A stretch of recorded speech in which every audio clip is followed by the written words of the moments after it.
Everything you think you know about World War I is a lie. You've been told it started with a single gunshot in Sarajevo, that Archduke Franz Ferdinand gets assassinated, alliances kick in, and boom, millions dead in the trenches. But what if I told you the real spark wasn't a bullet? It was a checkbook. And in the next 10 minutes, I'm going to show you how a handful of bankers in smoke-filled rooms from London to New York scribbled loans worth billions that turned a Balkan squabble into the bloodiest catastrophe humanity had ever seen. Here's the part that will make your blood boil. They funded both sides. Stick around, because by the end, you'll understand why your history textbook conveniently skipped this, and how this same playbook is being used in every war fought today, right now, as you're watching this. Let's rewind to 1914.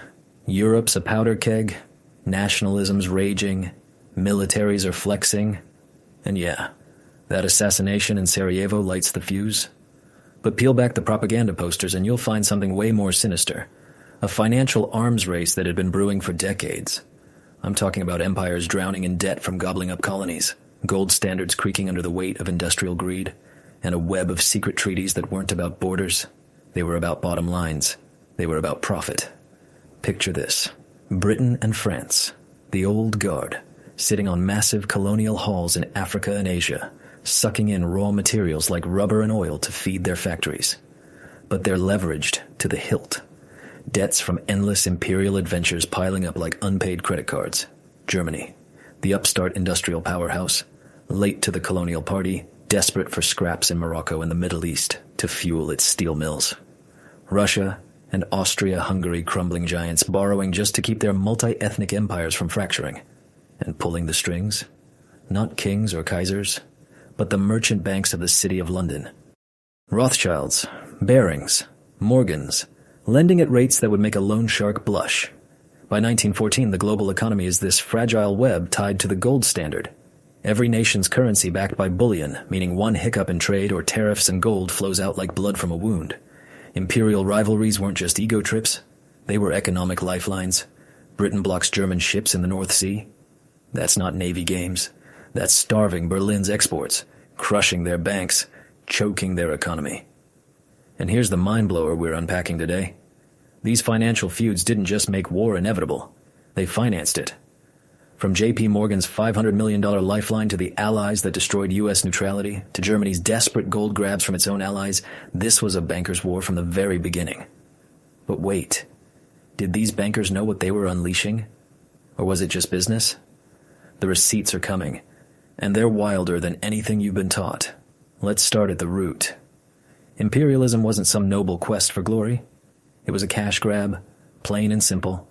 By the late 1800s, Europe's great powers had carved up Africa like a Thanksgiving turkey, Britain snagging Egypt and South Africa for cotton and gold, France digging into West Africa and Indochina for rubber, Germany elbowing in late with Tanganyika and Namibia for phosphates. Why? Their factories were belching smoke 24/7, churning out steel rails and rifles. But they needed cheap resources to keep profits fat. Colonies meant free or nearly free labor, locked-in markets, raw materials shipped back to Manchester or Berlin at pennies on the dollar. But here's the rub. Building these empires wasn't cheap. Railways through jungles, forts in deserts, wars with locals who didn't fancy being colonized. All on the government's dime, which meant borrowing big from private banks. Britain, the sun never sets champion, owed billions in bonds by 1900, much of it to those five titans of the city. Rothschilds with their web spanning Paris to Vienna, Barings, who just survived their own Argentine debt fiasco, and J.P. Morgan across the pond, eyeing Europe like a kid in a candy store. These weren't public loans. They were sweetheart deals, collateralized by future colonial taxes. Your grandfather's taxes in Mumbai or Lagos paying interest to bankers in London. France? Their North African push left Paris bankers like Credit Lyonnais sweating over Ottoman-style debt administrations that basically turned empires into ATMs for lenders. Germany felt the squeeze hardest. United just in 1871, they were playing catch-up, their navy budget ballooning to rival Britain's, while colonies like Togo barely paid for themselves. By 1913, Berlin's external debt hit 20 billion marks, funneled through the Reichsbank and private houses like Deutsche Bank. Russia? Tsar Nicholas was borrowing from French banks to arm against the Ottomans, racking up 6 billion francs in bonds that made St. Petersburg a puppet on Paris's string. It sounds like Monopoly gone mad, right? But here's the thing. This debt pyramid was teetering. Tariffs spiked, trade wars erupted. Britain's splendid isolation meant squeezing German exports, which crashed Berlin's gold reserves.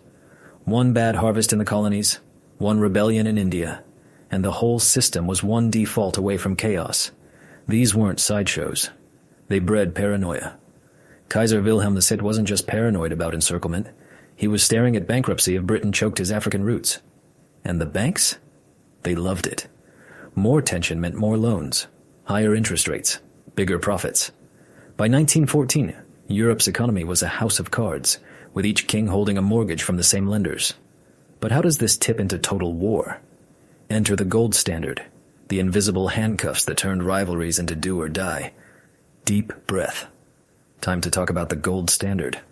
Sounds boring, like something from an economics textbook. But this was the financial doomsday machine that locked Europe into war. Since the 1870s, every major power pegged their currency to gold. 1 pound, 1 mark, 1 franc, all redeemable for a fixed chunk of the shiny stuff. It kept trade smooth, prices stable. Until it didn't. Why? Gold's finite. Wars, famines, strikes. Anything disrupting mining or trade meant gold outflows, currency crashes, and panic.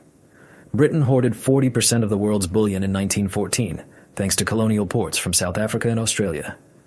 Germany scraping by with Reichsbank vaults half empty after naval buildups. When tensions flared, like the 1911 Agadir crisis over Morocco, where France and Germany nearly dueled over phosphates, the gold started fleeing. Banks jacked up interest rates to lure it back, strangling credit for farmers and factories. Can you imagine? A Berlin baker can't get a loan because the Kaiser's yacht fleet drained the reserves. This wasn't abstract. It hit bellies. Unemployment spiked. Bread riots brewed.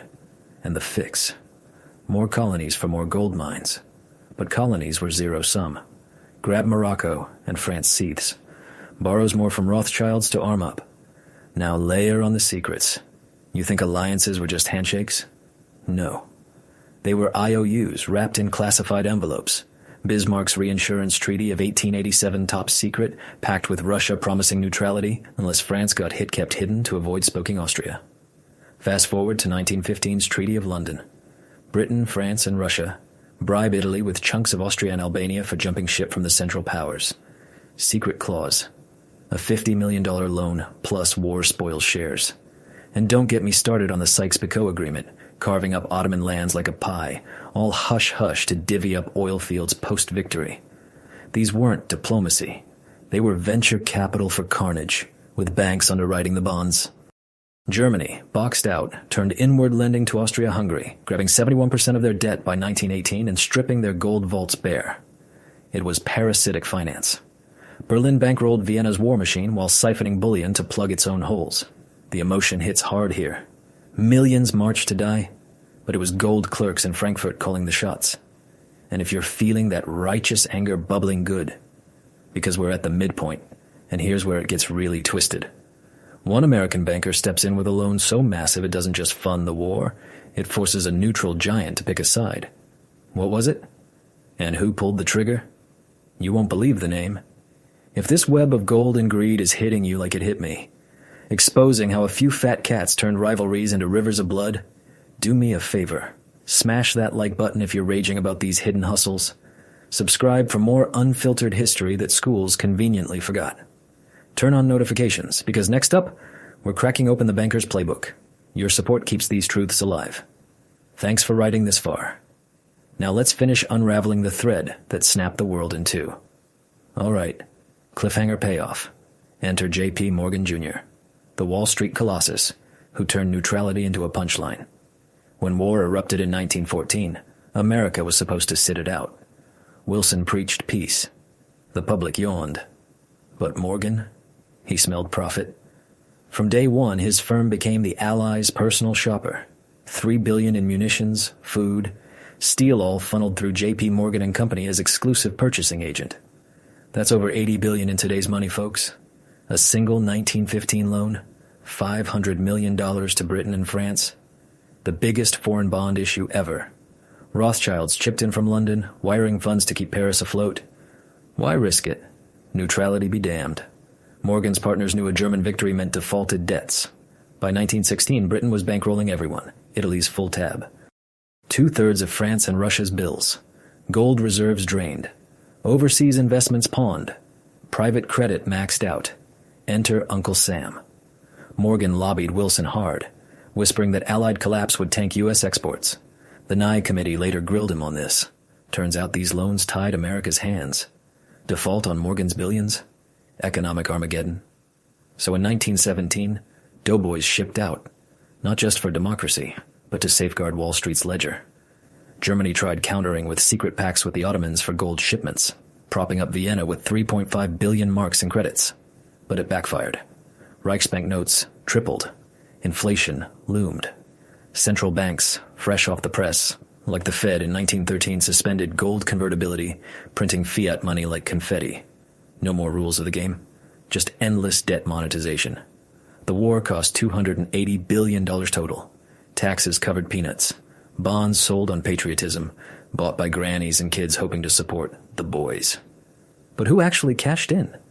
The houses of Morgan and Rothschild, raking in commissions while trenches filled with the poor? It's gut-wrenching, isn't it? Letters from the front talk about mud and mates lost. But back home, boardrooms toasted, victory loans, the human cost, 16 million dead, empires shattered. Yet the financial web endured. The U.S. emerged as creditor king, London dethroned, but still scheming. This wasn't an accident. It was architecture. It was by design. So as the guns fell silent in 1918, the ledgers didn't balance. They broke the world. Versailles wasn't peace. It was a debt trap, reloaded with reparations chaining Germany to hyperinflation and Hitler's rise. That Sarajevo bullet? Just a catalyst. The real battle was fought in vaults where gold trumped glory and loans outlasted lives. We've romanticized the trenches, the brave soldiers, the war to end all wars. But the true horror is this. Ordinary folks, your great-grandpa in the mud, mine shell-shocked in no man's land, sacrificed for spreadsheets. Next time you hear, war to end all wars, remember, it was the war that minted modern finance. The Rothschilds and Morgans didn't fire shots, but their ink drew the maps of misery. And today? The echoes are everywhere. Every sanctions tweet, every IMF bailout, every humanitarian intervention funded by bonds. The playbook hasn't changed. Only the names. If this flipped your understanding of history, drop a comment. What shady financial moves have you spotted in modern wars? Iraq? Afghanistan? Ukraine? Hit subscribe. We're just scratching the surface of how wars are really funded and who really profits. Thanks for watching. Stay curious. Stay skeptical. History's not over. It's underwritten. It's financed. And it's happening again right now.